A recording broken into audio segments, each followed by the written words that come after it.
भी मीडिया हमारे साथियों का बहुत बहुत शुक्रिया करना चाहता हूं कि बड़े शॉर्ट नोटिस पे आप लोग यहां पर पहुंचे हैं और जो हमारे कश्मीर के हालात पिछले कुछ दिनों में रहे हैं उसके लिए भी मैं सारी आवाम को भी मुबारकबाद देना चाहता हूं। जिस तरीके से उन्होंने इस सिचुएशन को हैंडल किया, भले ही हालात थोड़े टफ थे, कुछ परेशानियां हमें देखने को मिली, झेलम के लेवल्स कुछ ऐसे अलार्मिंग लेवल्स तक बढ़ चुके थे, चाहे वो संगम हो चाहे रामुंशी बाग हो, जिससे हमारी सारी टीम्स मॉनिटर कर रही थी, डीसीज मॉनिटर कर रहे थे, इरिगेशन एंड फ्लड कंट्रोल की पूरी टीम उसको देख रही थी और मेट्रोलॉजिकल डिपार्टमेंट से भी हमें लगातार फोरकास्ट आ रहे थे। लेकिन जो बीते कुछ दिनों में हमने समस्या को देखा तो और आवाम ने उसका बड़ी डट करके सामना किया है और आगे भी हमें इसी तरीके से अलर्ट रहने की जरूरत है।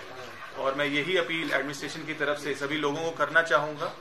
जैसे साउथ कश्मीर ने इस सिचुएशन को हैंडल किया है, खुदा ना खास्ता आगे भी, क्योंकि अगले 15-20 दिन बड़े इंपॉर्टेंट रहेंगे हमारे लिए। हमारे वेदर फोरकास्ट लगातार आते रहेंगे, सभी ग्रुप्स के जरिए आपके साथ शेयर भी होते हैं, लोगों तक भी पहुंचते हैं,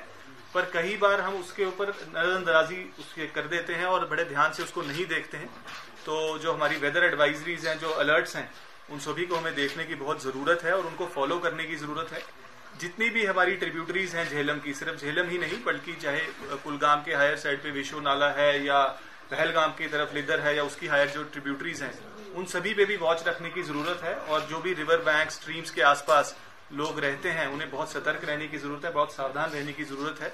और अगले आने वाले दिनों में भी हमारी district disaster management teams ground पर रहेंगी, जिसके अंदर मजिस्ट्रेट साहिबान होंगे, पुलिस के ऑफिसरान होंगे, एसडीआरएफ की टीम होगी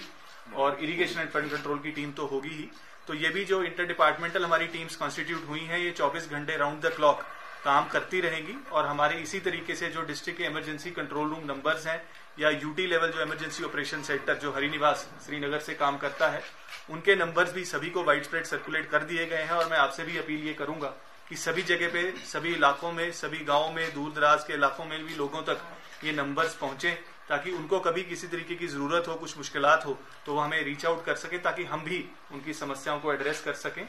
फिलहाल ये एक शॉर्ट टर्म अरेंजमेंट रहेगा अगले 15-20 एक महीने के लिए, जब तक जो है हालात या मानसून का जो सिस्टम है वो इम्प्रूव नहीं हो जाता है और रिसीड नहीं कर जाते हैं जो मानसून शावर्स हैं।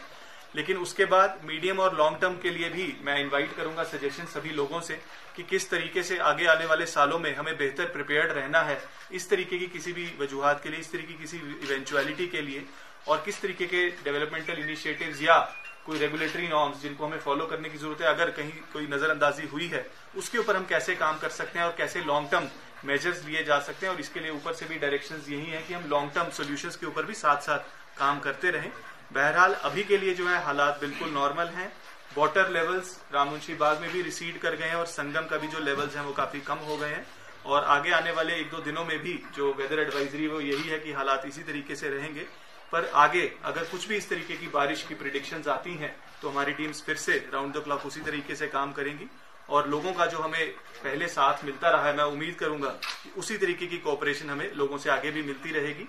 मैं अपनी सभी डिपार्टमेंटल टीम्स, हमारी irrigation flood control teams, police, SDRF और हमारी जो 15 कोर की आर्मी की टीम है, जिन्होंने भी पिछले 1-2 दिनों में बहुत अच्छा काम किया है, उनको भी मैं इस मौके पर बहुत बहुत मुबारकबाद देना चाहता हूँ।